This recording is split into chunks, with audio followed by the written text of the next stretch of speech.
You're listening to STP Radio.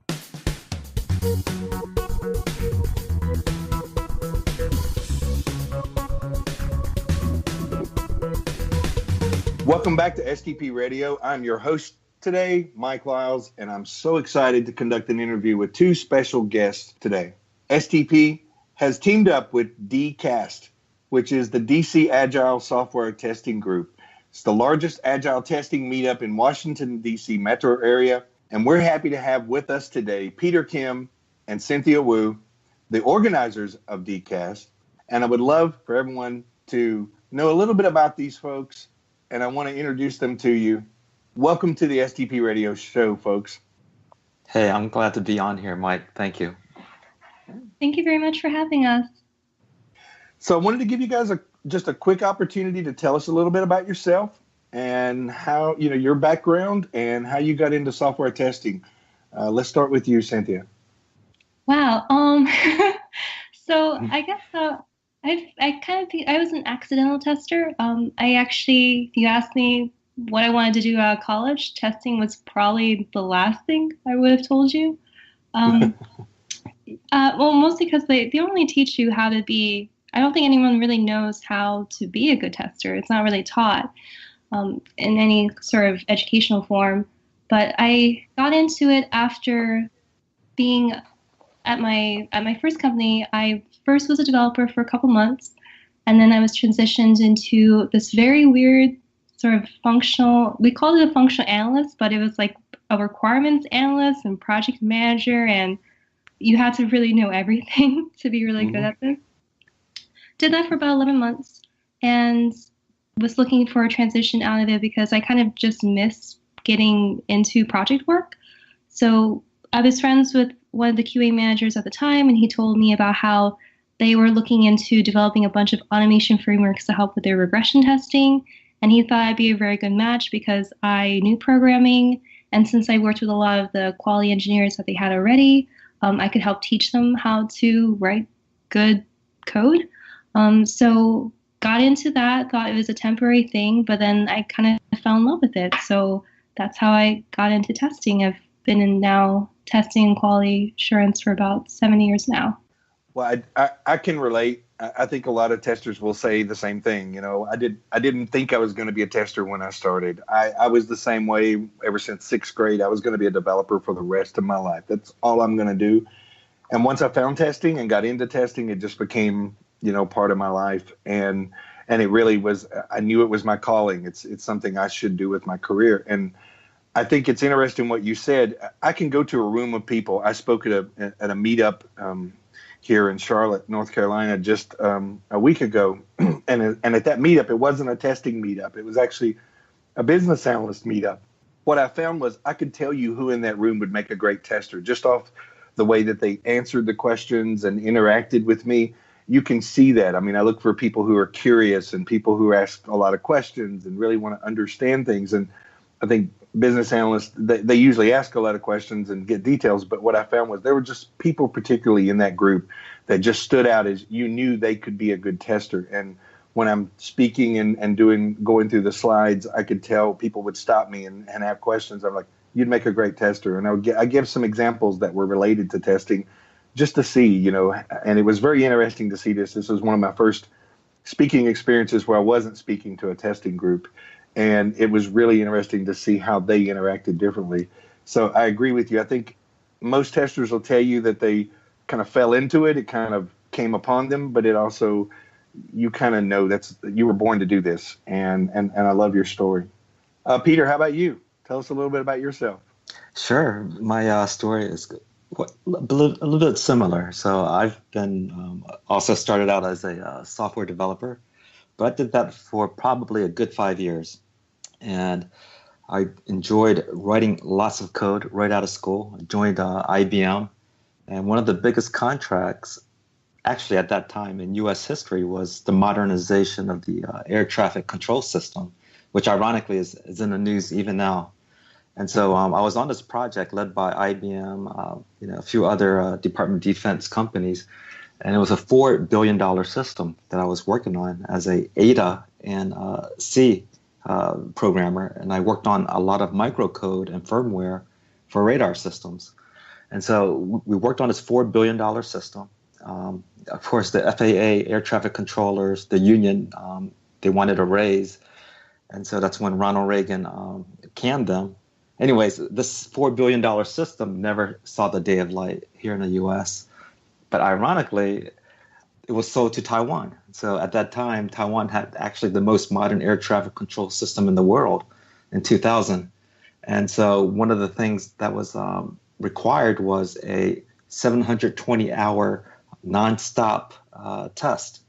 And of course, being young at that time, I wanted to travel. So I volunteered to participate in that 720-hour test. And they had this one veteran, and I say it in the most respectable way, a very experienced old gentleman over there, and he crashed a $4 billion system within a minute. And that's when I realized that there's something wrong here, because at that time, IBM and all these, Lockheed Martin, Loral Space Systems, you would think a team of 100 plus QA testers, they would catch that. And that's when I realized that, as both of you were alluding earlier, you almost have to have a certain personality or a character to be an awesome tester. The ability to explore outside of the box and see things and twist things around, where traditional QA testers, they might have some kind of formal methodology, but I think for those really one-off testers that are able to do something like Mr. Guo, that really opened my eyes on the importance of testing.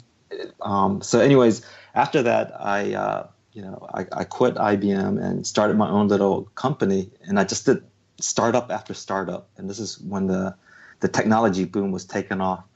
And every time I joined a new startup, the biggest role and the one that needed the most support, it was QA testing.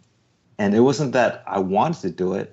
I wanted to be in a position where I could make a difference. And out of those startups that I joined, almost every single one of them, it required someone to be on the ball in the QA test engineering department. And that's how I got deeply involved with the field of quality engineering. It's because I saw the immediate need. These little small startups, for them to be successful, they needed to be deadly, high performance with high grade of quality. And that was my introduction to quality engineering. And that's awesome. I think one of the things I loved in your bio was that you said being a change agent is to be capable of providing a technology-driven roadmap and vision while being transparent and critically evaluating oneself and others to ensure mediocrity is never an option. And I love that. I love that line. It's a very quotable last sentence in your bio, and I like that a lot. Let's talk a little bit about the workshop that you have on that's called Demystifying Selenium for Beginners. And Selenium and automation is always a big topic, especially at our conference. At STPCon, we have a lot of folks who are very technical, love to hear the automation, performance, and DevOps and the different topics that we have there for those. And I love your abstract for this workshop, particularly in the workshop takeaways, because in the takeaways, most people would say, you'll learn this, you'll learn this, and your takeaways are typical to your personality. It's very, very light and very, very entertaining. First takeaway: Selenium is really easy. Thanks, Pete. And there's different words in here. And the last bullet, and I want to understand this, is meet my nephew. That has to be the first time that I've seen a abstract that says a takeaway that says meet my nephew at the end of it. So can you tell us a little bit about your workshop, what you're going to share with the folks, and what you hope they take away from it? Sure, and I'm going to work backwards. So the reason, the very last thing that says meet my nephew is, again, in one of the startups, it was e-prescribing, and it was back in 2000 and I believe 2007, just right around the time when the first iPhone came out, actually. And this startup would allow doctors or any prescriber to prescribe a prescription using a mobile device. And so we had a desktop version and an iPhone version as well. And I got my nephew, and he was 13 years old at that time. I got him a internship, high school internship to do QA. And I wanted him to do some test automation because we were really weak in there, and we had a lot of coverage to do. Nothing too complex, but you needed to know Selenium. And working with my 13-year-old nephew, because we already had a history, I kind of believe I was a really cool uncle. And so just working with him and figuring out what's the best way to teach a 13-year-old kid how to use Selenium, and when he never used Selenium, let alone QA and testing. And so through that struggle, teaching him, I figured out a kind of a cool, easy approach. And the word demystifying, I like that word. It's because I believe that traditionally when you learn Selenium, the formal methodology, it's kind of scary. They don't really expand on how easy it really is. And so I wanted to kind of show how Selenium actually is easy, and using the approach that I use to teach my nephew. And I've done that since 2006. And I've used that same methodology of training, technology transfer in my everyday professional life. And it seems to be working well. Cynthia, I saw in your bio one of the things that you were stating, and you work both with DCAST and Women Who Code DC. Mm-hmm. And I noticed your last sentence states that you like to help quality engineers find the resources needed to become great testing professionals. And I have a talk. This is my plug for the day. But I have a talk called "Testing is Not a 9-to-5 Job," and I talk about in this next conference about how that, there are things that you need to do if you want to be a tester. You want to go punch the clock in the morning and punch in the afternoon and leave, and that's all you do. That's fine. But if you really want to be a great tester, there's got to be things you do outside of that. And when you think about what resources people need and what they do to become better at testing, what do you consider some things you challenge people to and ask them to do in your meetups to say, we're going to help you be better at testing? And what kind of things would you suggest to the community if they wanted to grow their expertise in testing? Sure, yeah. Kind of like what I said before, no one really teaches you how to be a very good tester. And when you look, and so recently I was looking for another position actually in something in testing and quality engineering. I was actually kind of disappointed with a lot of the postings I saw for quality engineer or for a tester, because it's very they seem, it's kind of stereotypical in terms of this is a role that doesn't require you to think very much in terms of your responsibilities entail listing out test cases to requirements to pretty much make a checklist of things to say we're good to go. But anyone who's been in testing or anything in quality knows that that doesn't that's not enough. Right. And I think a lot of people, I guess for me, it's been more of a very long sort of personal journey, because I think I was very spoiled at my first working opportunity, where I got to work with some really brilliant people who were really good at testing and quality. And then when I came back to the DC area, there wasn't that same sort of community or support. And a lot of companies that I've worked with and who I've consulted with, they kind of have this very old-fashioned way of, this is what testing is. And so I realized, being a part of, especially through DCAST, a lot of people who I met, they have a lot of the same stories. I want to get better, but I don't know where to start. I'm not getting the right support at my company.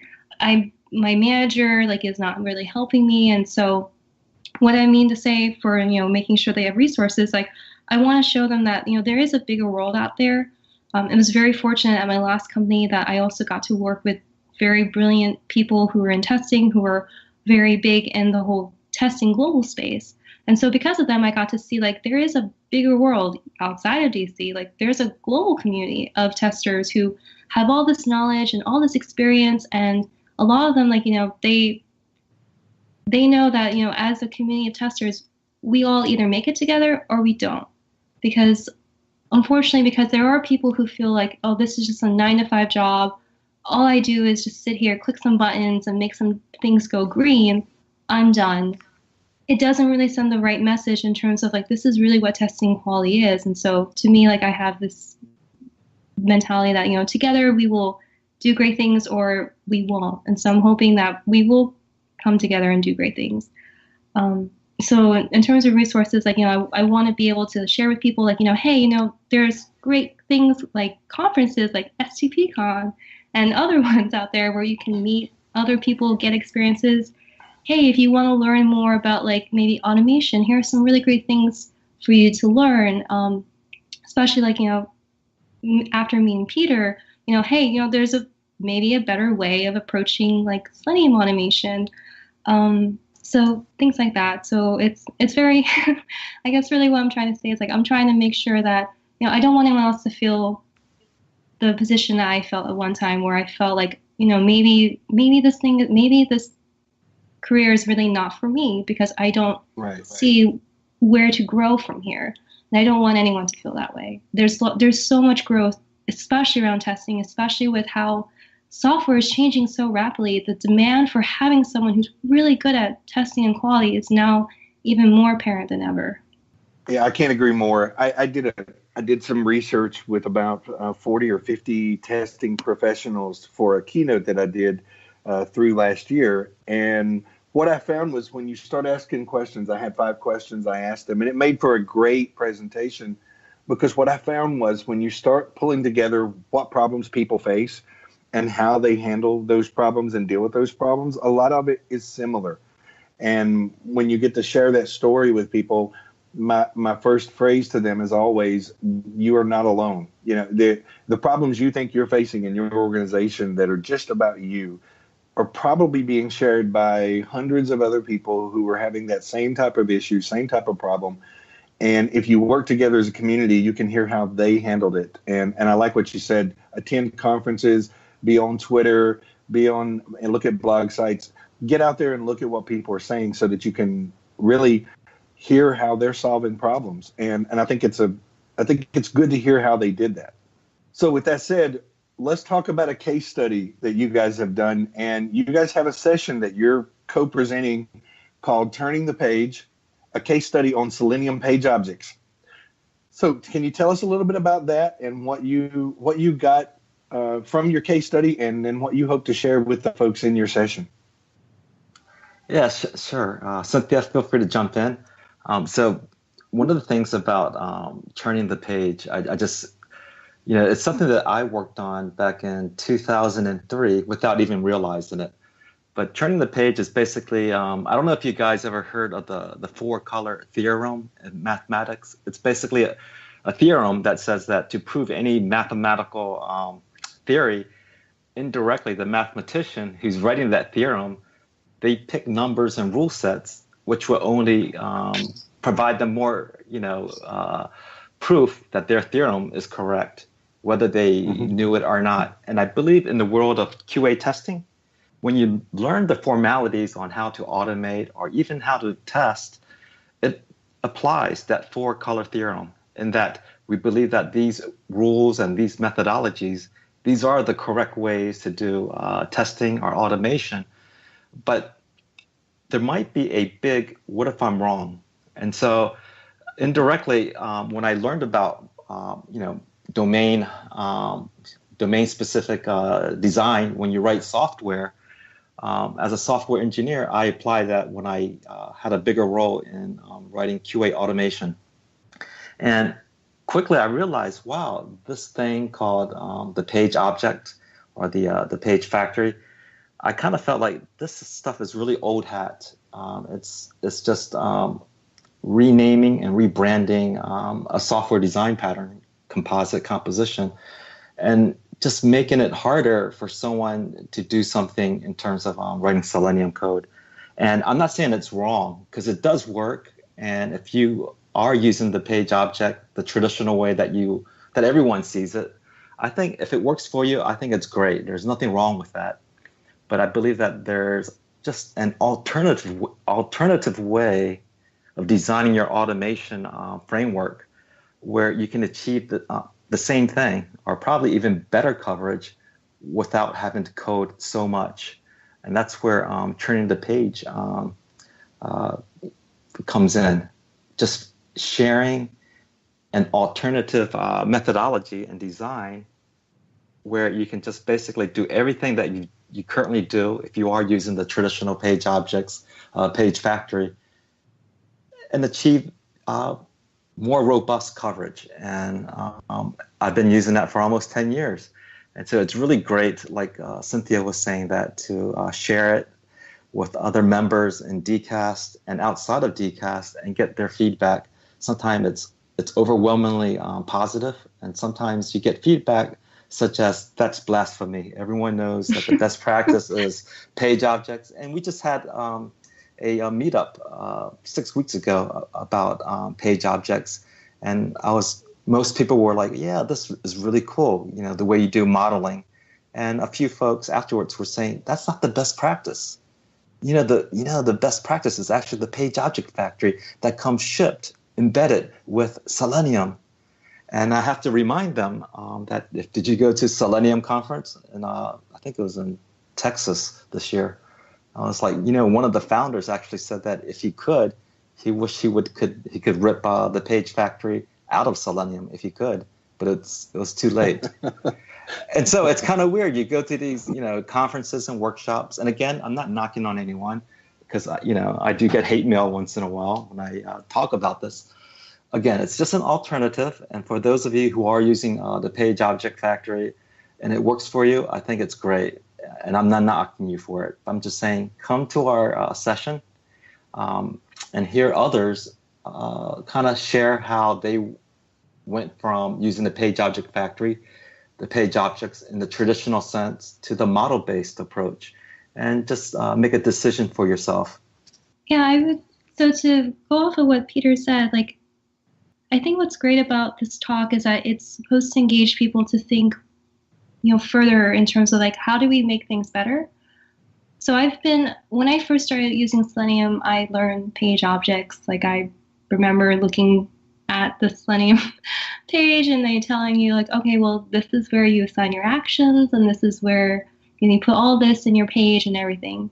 But after doing it so I've been doing Selenium automation for on and off for about 5-ish years. After a while, you kind of hit a point where it becomes very just hard to maintain because it just becomes a lot of code.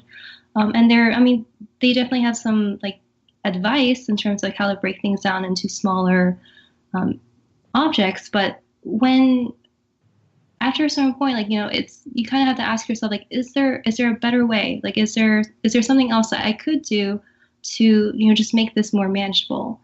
And I think that's something that I haven't quite seen from a lot of Selenium sort of talks or blogs.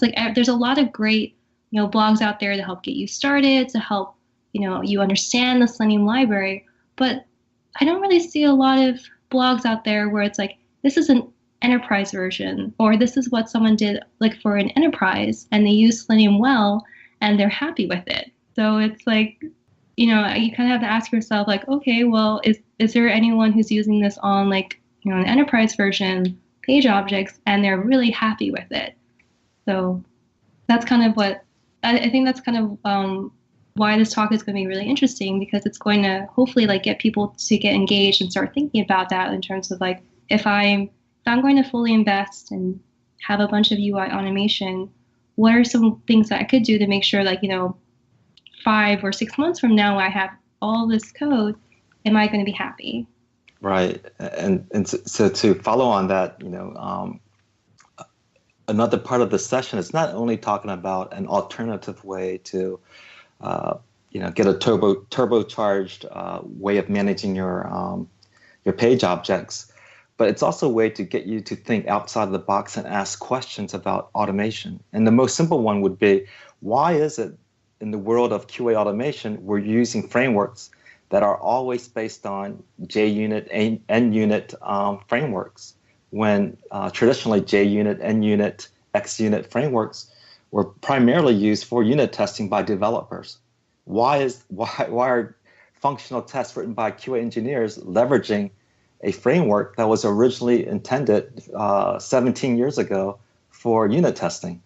And so one of the funny things that I used to say, and I'm giving it away because I'll probably reuse this joke because I'm not very funny at all, so I have to reuse the jokes.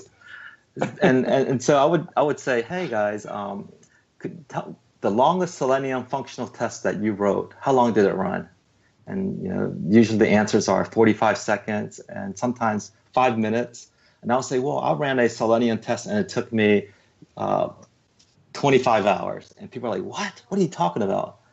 And then I go into my spiel, like, why do you think you have to use a JUnit-based framework? And the question is, why? And the answer is, no one knows. It's just that they believe that that's the way it is. That's the best practice. We're using framework A, B, and C, and they're JUnit based. The ancestor is all NUnit based. And I say, does that really fit to what you're doing? And I think those are kind of the questions that I like to provoke on. Why do you think you're using this tool set? Because that's what you want to use, or it's because you think that's the best practice? And so these best practices that are out there, and this is one of the reasons I really enjoyed Software Test Professionals in Phoenix this year.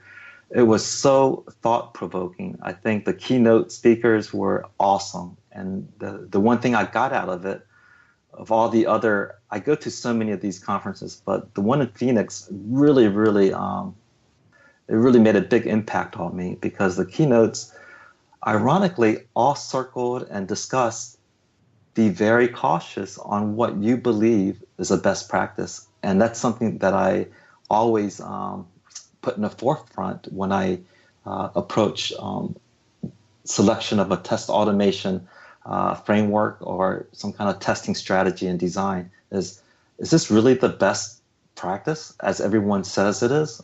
And so, I really appreciate STP for the Phoenix conference. That was really enlightening. And that's something I hope that our session could shed some light on as well.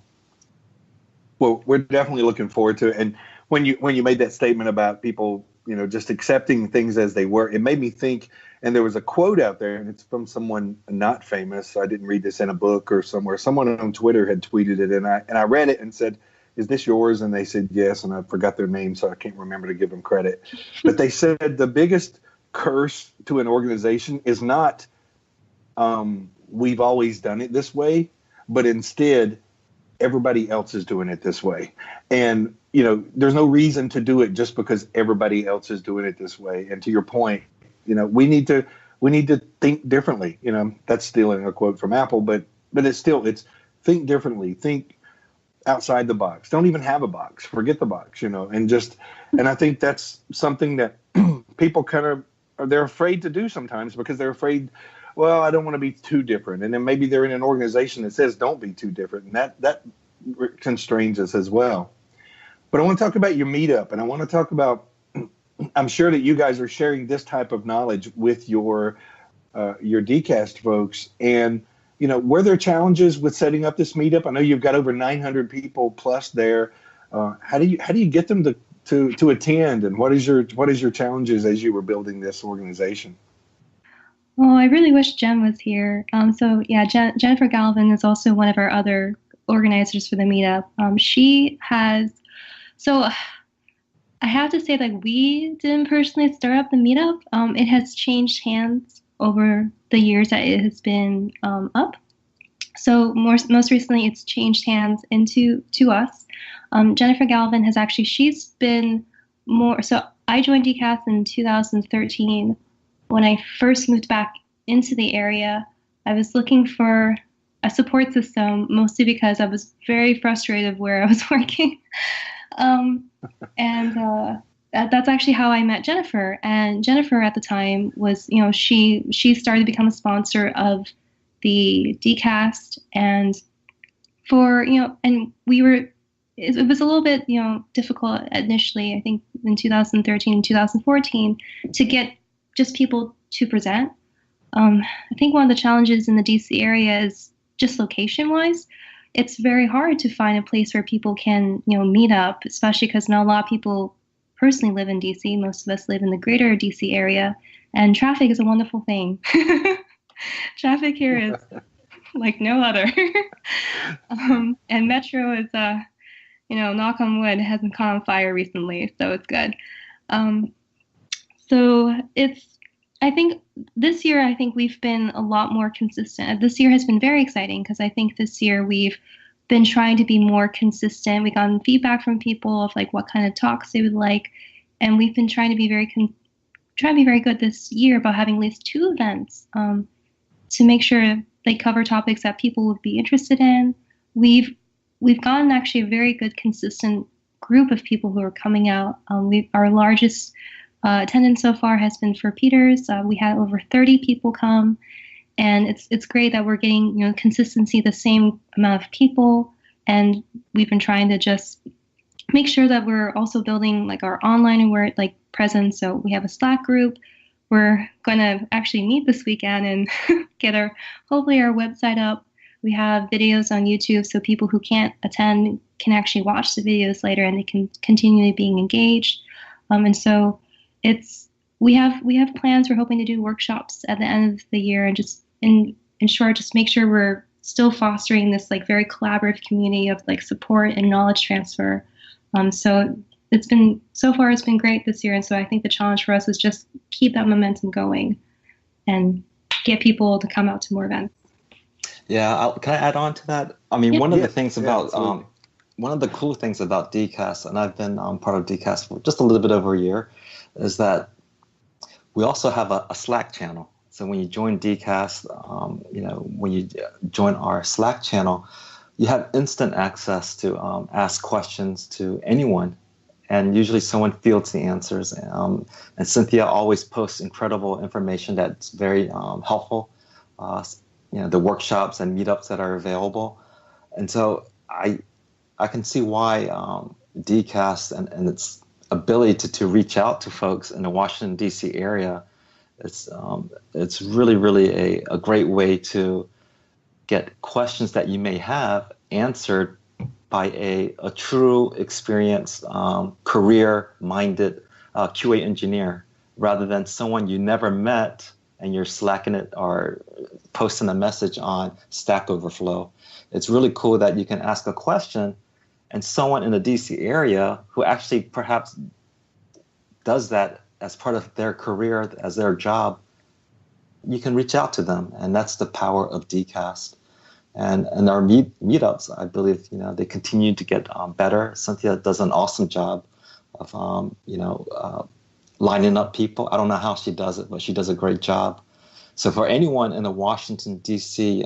Area, you should come join and just try to make it out to one of the DCAST meetups and introduce yourself to Cynthia or myself or Jennifer. And we have a small reserve of the software testing professional discount cards. So introduce yourself to us, and we'll be happy to share one with you. Yes, and thanks for saying that. I was gonna pop that in there as well. So if you are a DCAST member or someone wanting to join DCAST, we do have a discount code that you can get from these guys. Find Peter, find Cynthia, talk to these folks, and please come out and see us, because we're going to be in the DC area in September with our STPCon conference.